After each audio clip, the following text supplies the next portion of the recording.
Pat, 10 yellows and 2 reds. Did that tell the reflection of the game? There was a 10 yellows, cheers. No, I don't think so. I don't think it was a malicious game. Danny's tackle looked a little bit late from where I was. Other than that, I don't think there was loads of bad tackles. I think if you look at a lot of the yellow cards, they're avoidable with a talk to a player and, you know, a warning rather than be flashing cards. I think it puts the referee under a bit of pressure as well.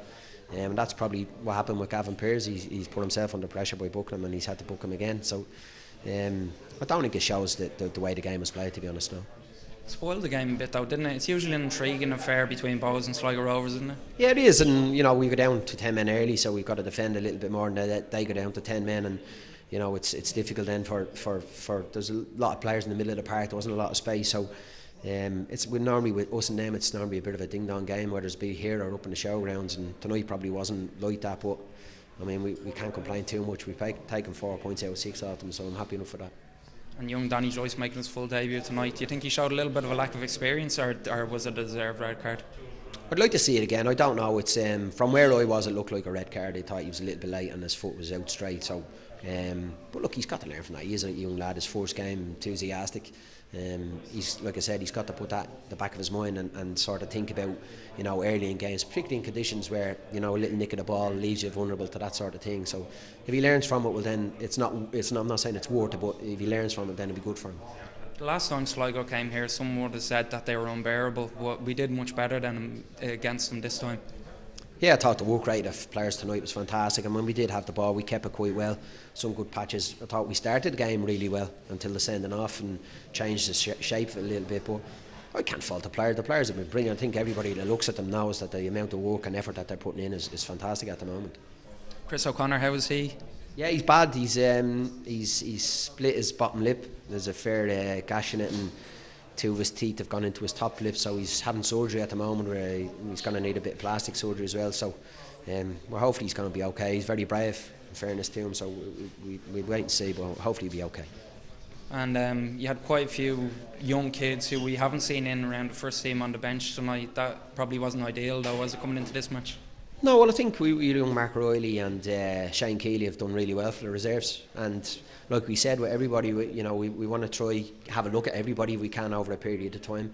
They've done really well for the reserves, and Owen has spoke about them highly. I've seen the home games obviously, and he's seen the away games, and you know, they deserve a chance. They trained last night, did quite well, so, and we'll do that over the season. The other thing is that people can't become too comfortable. If they think they're part of a first team squad as young players, well then that can be a negative for them. So you know, it means that everybody's got to work. We're not just going to go with the same squad. If people are performing or people are not performing, well, then it will change. And how are we fixed for next week? Does Aidan Price come back into the team? Yeah, Aidan's only got a 1-match ban, so that's served tonight. Jer will struggle. Jer won't be available probably for 2 or 3 weeks, so it's just a little bit of we're getting one back at the moment and losing with Rossi back and Jer gone. And now Chris gone as well. Would like to have everybody available so we can pick our strongest team, but everybody's come in and done a great job, so you know, we'll have Ado back, which will help us. We'll have to jockey it around a little bit out, so that Killian is gone next week. He's got a ban, so we just have to jockey around a little bit. That's all we can do. Paul, 0-0 draw. What was your assessment of that game? Plenty of cards in it. Yeah, I think everyone has agreed that, you know, the young lad's making his debut. He's obviously wanting to impress him, you know, which is fair comment, and the referee's made a decision to send him off. Whether that's right or wrong, you'd have to see the tape again.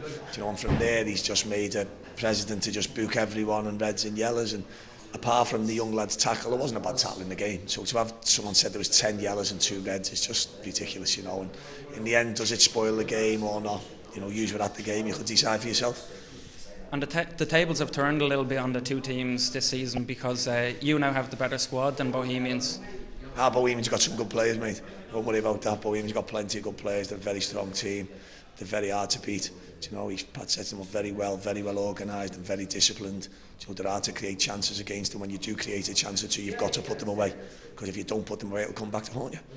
Was there some kind of incident there at the end when Owen Heary went down on the box and Alan Keane was involved? I think Owen and Alan were having some words, but that happens in football now and again. They're both good professionals. I'm sure they'll both move on.